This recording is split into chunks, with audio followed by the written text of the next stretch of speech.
Nós estamos aí no mês de setembro, chegando, né, próximo do fim, né, doutora, do mês de setembro, mas a gente está abordando diariamente aqui nessa nossa participação no YouTube, temas relacionados à psicologia, à psiquiatria, com o objetivo de falar sobre a vida, de dizer, olha, você que está enfrentando qualquer tipo de problema psicológico aí, não desanime, não esmoreça, tudo tem jeito. Na vida, tudo se dá um jeito, não é mesmo? Isso. E aí, nós temos sempre o compromisso de falar com um profissional. Neste caso, hoje nós estamos recebendo a Elaine Ledur, é psicóloga, para a gente falar sobre alguns traumas, alguns medos, alguns sentimentos de pânico. Primeiro, queremos entender. Antes de mais nada, boa tarde. Obrigado por aceitar aqui o nosso convite, estar com a gente para falar sobre esses temas. Eu que agradeço, Valdinei, pessoal de casa. Pode olhar nessa aqui que fica mais fácil para você. Porque senão você fica lá com o pescoço, vai começar perdida. a doer. Essa aqui, ó, a 2. Isso, então assim, para entender um pouquinho, né? O que é isso? O que são esses traumas? O que são essas fobias, né? Primeiro a gente tem que diferenciar elas, né? Isso que eu queria saber. Tem diferença de medo, fobia, pânico? Tem sim. O medo, ele já nasce com o indivíduo, né? Todos nós já nascemos com esse instinto do medo, com essa emoção, né? E por que o medo precisa acontecer na nossa vida, né, Valdinei? Para que a gente se previna. Se a gente não tem o medo, a gente não se previne frente a uma situação de perigo iminente ali. É uma forma de controlar a gente. Aí a gente vai naquela situação, ou a gente vai correr, ou a gente vai travar, mas a gente vai reagir frente ao medo, né? Por isso que o medo vem. Já a fobia não, a fobia é um medo específico. Então, por exemplo, a pessoa tem medo e ela nomeia o medo dela. Então, ela tem medo de barata, ela nomeou, é uma fobia. Ela tem medo de avião. Já viu essas pessoas que nunca viajaram de avião, mas elas imaginam o pior, né? Tipo assim, então se eu viajar de avião, o avião vai cair. Elas nunca viajaram, mas elas têm essa fobia, esse medo, que elas já colocam lá na frente. E de onde vem isso?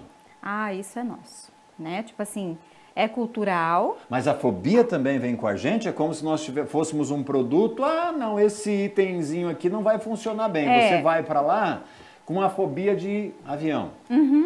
É porque assim, muitas vezes, por exemplo, o animal, o inseto. Lá na nossa infância, alguém brincava e nos colocava medo, um trauma em relação a isso. Tá. Então, ele vem com a gente durante o nosso caminhar, nosso crescimento ali. Ele desperta na gente, isso, então, né? Então, tipo, no caso, o medo, ele já nasce com nós e a fobia, ela é meio que implantada em nós. Né? Isso, E daí nós temos também o pânico. Pânico. Que aí é o ápice. O pânico, na verdade, ele é uma ansiedade, porém elevada, né? Então, a pessoa tem ansiedade, ela tem aqueles sintomas, porém de uma forma muito extrema, né? Então, ela não consegue lidar com aquela situação, essa situação fica muito extrema. Na ansiedade, ela vai ter alguns sintomas físicos, né, e emocionais. Já no transtorno de pânico, ela vai ter no caso, um maior, né? Uma fobia extrema, um medo extremo daquela situação. Aí ela começa a olhar aquela situação e se vê perdida, né? Então ela tem ataque de, sei lá, uma sudorese, um ataque cardíaco, ela tem a sensação de que vai morrer. É parecido, inclusive, com algumas situações aí de... Seria o estresse pós-traumático, então, doutora? Porque a gente ouve, por exemplo, pessoas que foram assaltadas, pessoas que passaram por uma situação de violência, que tiveram um susto, um trauma. Não é uma regra, obviamente, né? Mas é muito comum desenvolver o pânico a partir disso. Eu tenho síndrome do pânico, eu tenho crises de pânico. Via de regra, ele se dá por conta de um evento, um trauma. Isso, geralmente é por causa de um trauma, mas muitas vezes a pessoa não consegue identificar naquele momento da crise o que está gerando nela o ataque de pânico. Então ela começa a querer sair daquela situação, né? Ela vai sair ali do meio do público, ela vai querer se esquivar, porque ela não sabe como lidar. Só que o ataque de pânico, ele dura ali de 10 a 30 minutos, então ele é muito intenso. Realmente para essa pessoa é terrível. É uma crise apenas, então, de 10 a 30 minutos. A meia hora. Isso. Só que nessa meia hora a pessoa está sofrendo muito intensamente. Né? A ansiedade não. A ansiedade eu vou vir aqui, Vou ficar ansiosa por estar falando na TV, por exemplo. Você E está é ansiosa? normal. Estava. Super normal, tá, gente? Todo mundo tem um pouquinho de ansiedade também. É normal. Isso. Então, assim, por quê? Porque vai prevenir, né? Tipo, me prepara para uma situação que não passei ainda. Agora, o ataque de pânico em si, eu não consigo sair disso tão fácil. Da ansiedade, não. Eu faço um exercício de respiração, uma técnica de relaxamento, eu já dou uma baixadinha ali. Agora, no transtorno de pânico, realmente a pessoa fica muito perdida. Ela entra em pânico, literalmente. Né? E que relação isso tudo tem com depressão, doutora? Na verdade, a maioria do pessoal que tem ansiedade, que sofre muito com esses sintomas, ela não consegue lidar com essa situação. E o não saber lidar, o não sair dessa situação, acaba gerando a depressão. Porque ela quer sair disso, mas ela não consegue, não tem um tratamento adequado, né, Valdinei? E daí ela acaba ficando, tipo assim, poxa, o que eu vou fazer da minha vida? Perdido, né? Não vai atrás do tratamento, fica perdido e a tendência é querer acabar com isso logo.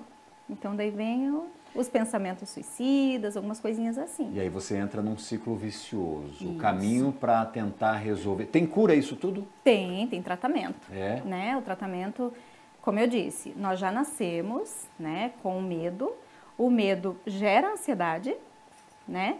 Só que daí, se você trata isso, você vai começando a lidar melhor com essa sua ansiedade. Você sabe lidar com ela. Então, em toda situação que você for, você consegue, depois do tratamento correto, né? Você consegue lidar com a situação, você vê que não tinha perigo nenhum nessa situação e daí você consegue sair calmamente disso tudo. Ótimo. Agora 1h08. Estou vendo que tem recado aí, pessoal. É isso? É no YouTube? É? É no YouTube? Então vamos ver como que está o nosso YouTube lá, se o pessoal está participando. Não estou vendo recado ali no YouTube. Se alguém puder falar comigo no ponto aqui, eu agradeço. Mas enfim, se você tiver... Tem recado ou não? Ah, no GC. Ah, tá ali, ó. Beleza. Vamos lá. O José. Buenas tardes aí, Valdinei. Manda um abraço para todos os gaúchos de Toledo. Valeu, José. Abração aí. Obrigado pela companhia. Se você quiser mandar recado para a gente e pergunta também aqui, né? Nós estamos falando sobre o tema medo, também pânico e o que mais que nós falamos, doutora? E a fobia. E a fobia. Isso. Fobia. E o que trava a vida do cidadão, do indivíduo, a fobia? Qual desses problemas? O medo, o pânico, a fobia, qual é o pior? Olha, o pior mesmo, depende da situação, né? A pessoa que tem a fobia, se ela for trabalhar ali, sei lá, num edifício onde tenha que ir de elevador, Sim. ali vai desenvolver a fobia dela se ela já tem o medo do elevador, né? Agora, o pânico trava mais. Né? O pânico, o que acontece? A pessoa, naquelas situações, ela não vai conseguir sair dali e ela começa a travar as áreas da vida dela. Então, ela passa a evitar estar em público, ela passa a evitar se expor. Isso né? Socialmente tem um impacto muito negativo na vida do indivíduo, né, Muito, Então, se ela não tem o tratamento correto, Valdinei, realmente, ela vai parando de querer sair de casa. Então, vai tendo insônia, vai tendo crises de ansiedade mais recorrentes, não o pânico, mas as crises, né? Ela vai começando ou a comer mais ou a comer menos, né? Depende aí da pessoa. Ela vai começando a se irritar, né? Às vezes uma irritação. Tem alguns sinais que já vão demonstrando que a pessoa está desenvolvendo uma ansiedade e a ansiedade pode ir ao extremo para o ataque de pânico. Tá, então vamos pensar na seguinte situação. Alguém que esteja desenvolvendo e que não percebeu ainda, que sinais a pessoa pode ter e assim, opa, algo está errado comigo aqui, eu preciso prestar mais atenção. Olha lá. Então a pessoa vai passar por algumas situações e ela passa a ter tremores, ela passa a ter... suor intenso, ela passa a ter vertigem, ela passa a, gaguejar, ela passa a começar a ter alguns sinais que realmente demonstram que aquele momento para ela é ameaçador. Né? Ela vai começar a se esquivar, muitas vezes ela vai interromper algumas coisas, ela vai travar, né? Ela vai tendo insônia, falta de apetite, ela vai desenvolvendo um medo de tudo, de todos. Né? Tudo para ela é ameaçador, a irritação, né? Ela passa também, no meio do público, assim, ela passa a não querer mais socializar, né? E daí isso vai sendo uns sinais, assim, de que tipo, opa, peraí, eu tenho que cuidar. roer unha, né? Às vezes Isso o cabelo, a pessoa começa a tirar os cabelos, assim, né? São sintomazinhos que a pessoa vai desenvolvendo aos poucos. Isso é gradativo, é lento, tímido, mas ele vai ganhando uma proporção, uma importância muito maior na rotina, no dia a dia da pessoa. Por isso é importante prestar atenção nesses sinais, porque é aquilo, antes prevenir do que remediar, né, doutora? Para não chegar, então, no estágio onde a pessoa perca o controle ou ela sofra muito, porque isso traz sofrimento. A pessoa sabe que ela tem isso e ela sofre muito, né? E é um sofrimento real. Ela não sabe do que muitas vezes ela tem medo, mas ela tem medo, né? Então ela vai lá e ela passa a ter realmente essa necessidade do se isolar. Aí ela passa a não desenvolver mais esse lado social, né? E ela passa, de vez em quando, ela vai, tipo assim, ela vai por um lado, onde ela não vai socializar mais, aí ela vai parar no trabalho, vai atrapalhar todas as áreas da vida dela. E aí é esse ciclo vicioso mesmo, né? Até cair lá na depressão e aquilo que a gente tem falado tanto para evitar, muitas vezes, um caso de suicídio, né? Uma desistência da vida, de algo que você lá atrás tivesse prestado um pouquinho mais de atenção em você, no seu organismo, nos sinais que o seu corpo estava lidando, talvez não chegaria, né, a uma situação tão trágica e violenta como essa. Agora tem mensagem ali, né? Tem pergunta, 1h13. Olha lá, ó. Boa tarde, Valdinei e Elaine. A minha esposa tem fobia de água, piscina e mar. Como tratar? É a pergunta do Paulo César. Obrigado, Paulo. Abraço para você aí, meu irmão. Isso, então nós vamos ter que ter um tratamento aí, tá, Paulo? Realmente ela vai ter que entrar em terapia, desenvolver alguns... primeiro ela vai ter que entender o porquê ela tem medo. Até piscina, né? Hein? Até isso, piscina. Então assim, olha o quanto isso que é aquilo, ela né? A gente é ruim, olha, não, né? mas tá tudo sob controle Sim, aqui, né? Inclusive para quem tem essa fobia, não está tudo sob controle. Bem isso. E, inclusive o ataque de pânico, ele acontece quando a gente perde o controle. Tem a sensação de que vai perder o controle da situação, né? Mas nesse medo específico, primeiro ela entender o porquê que ela tem esse medo, que com certeza é algum trauma gerado lá atrás, né? Aí depois ela vai trabalhando uma dessensibilização sistemática. O que é isso? Na terapia ela vai vendo fotos de piscina, né? Tentando se imaginar naquela situação até que realmente a gente chegue ao realmente expor ela à situação. Né? Mas isso é muito gradativo, muito aos poucos, tá? Nunca é nada forçado, tá? Tem que ser natural, lento, cada um no seu... E não adianta entrar também na terapia pensando, não, 2 sessões eu tô livre. Não é assim que funciona, né? Não, cada pessoa tem seu tempo e uma pessoa vai desenvolver melhor, a outra não, e depende muito da situação. Mas vou dizer, hein, olha, se eu pudesse dar um depoimento aqui, ó, faça terapia, meu amigo, minha amiga. Deixa eu voltar para lá. Tem mais, doutora? Outra participação. Tem mais 2, é isso, Cícero? A Maila. Valdinei, boa tarde. Gostaria de saber se tenho fobia ao pânico. Quando eu vejo sapo, eu começo a passar mal e se eu não sair correndo, eu travo. E chego, às vezes, até desmaiar. Evito onde tem. Obrigada aí pela oportunidade. Que isso, Maila? Nós que agradecemos a sua mensagem. Se a gente puder ajudar você, pronto, cumprimos aqui com o nosso papel. E aí, doutora? Isso aí. Como ela sabe, ela nomeou... ela não sabe exatamente o que é. Isso. Como ela nomeou o medo dela. É o medo do sapo, é a fobia. Aí o pânico desencadeia depois que ela sabe que vai entrar em contato com aquela situação, com aquele sapo ali, né? Então ela... Em alguns momentos ela tem ataque de pânico por causa da fobia dela. E o desmaiar aqui é como se o organismo falasse assim, olha, deixa eu te desligar para você não sofrer muito. Sim, não vai sofrer. Então eu vou meio que criar um mecanismo de defesa para você. Para esse caso também tem tratamento? Tem, é super importante ir em tratamento, né, na verdade. Porque o sapo também é uma coisa que a gente vai num sítio, acaba encontrando, né, não é tão anormal assim. Então precisa fazer um tratamento também. Tá bom, deixa eu voltar para o YouTube. Ela disse o seguinte aqui, ó, completando, mesmo sabendo que eles não fazem mal nenhum. Então ela tem consciência, né? A lógica, a racionalidade dela diz isso, olha, é um sapinho, é indefeso, o bicho não vai te fazer mal. Porém, o sentimento dela é muito maior que a razão. Sim. Sabe o que eu pego muito na clínica, assim? Pessoas com medo de barata, mas não a barata que vai no chão, a barata voadora. Aí, assim, ali, olha a fobia dessas pessoas, né? A maioria aí, não sei se os telespectadores se identificam, Mas a barata não faz nada para nós, Sim. faz. E nós temos Espero medo, que não, doutora, várias espero que não. pessoas, né? Então, assim, realmente, às vezes é um medo que não parece Não se ser justifica, racional, né? mas sim, para aquela pessoa faz muito sentido, né? Então, essa fobia da... É Mayla, né? Mayla, Da Mayla, Mayla se a justifica. Mayla. Tem alguma coisinha aí que nós precisamos trabalhar. Tá. E o que mais chega no consultório nesse sentido de medo, de fobia, de pânico, doutora? Após acidentes, né, o pós-traumático, então a pessoa passa a não ter medo, não querer dirigir mais depois de bater o carro, bater a moto, ou sofrer algo pior, né, sei lá, perda de alguém. Tipo, viu alguém, ou quase se afogou, ou viu alguém se afogando também, depois não consegue mais entrar em mar, piscinas ou coisas assim, né? Pré-vestibular, quando a pessoa vai, faz o vestibular, isso, quando ela vai, faz o vestibular e ela não passa. Aí depois ela começa a ter medo de ir fazer a prova. Então concursos, coisas assim aparecem muito na clínica. Entendi. Né? Sempre antes de um evento importante, que talvez aquela pressão toda porque você dispensa muita expectativa, né? Muita atenção àquele evento.